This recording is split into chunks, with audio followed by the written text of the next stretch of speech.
Okay, when you're having a conversation, do you tend to include every single detail, or do you write more than you should when you're replying to an email? If this sounds at all familiar, we have some tips to help you break this habit that is called over-explaining. Joining us now is psychotherapist Dr. Robi Ludwig. So first, let's talk a little bit about what some examples of over-explaining are, and then why do people tend to do this? So over-explaining is when you're providing information in more details than you need to. So I think we've all heard somebody over-explain. I'm so sorry I was late. I was using my dishwasher. I had to go to the hairdresser. Then somebody called me. Right. You know, all of this information in a way to help someone maybe not be angry with you. It can come from a place of stress or insecurity. So it's a way to make a conversation go smoothly, but sometimes it can have the opposite effect.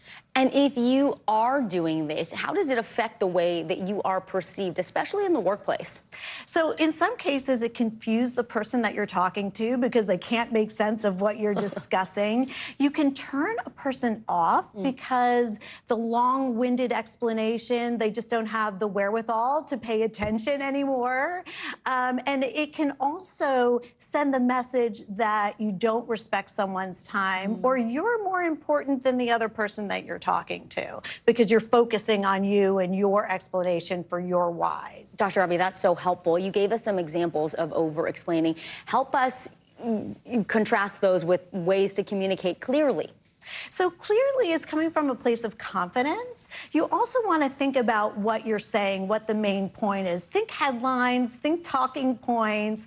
And if you are a person that overshares or overtalks, think about why. Are you doing it out of insecurity? Are you doing it because you feel like you have to prove your point? Are you doing it, there are certain conditions like anxiety and ADHD that can make a person more prone.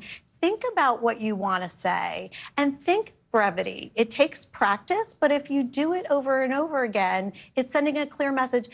Thank you for thinking of me. I'm sorry I can't make your event. Can we make it up in another time? And so that really shares all the message that you want to share with the other person without saying, I was dishwashing and I was going to the hairdresser and I was working out, all the things that really don't matter to the other person. It can be sometimes hard to put those tips into practice. That makes a lot of sense. And the short time before you go, any idea if certain groups are more prone to doing this? You know, you raised this question about women and men. Yeah.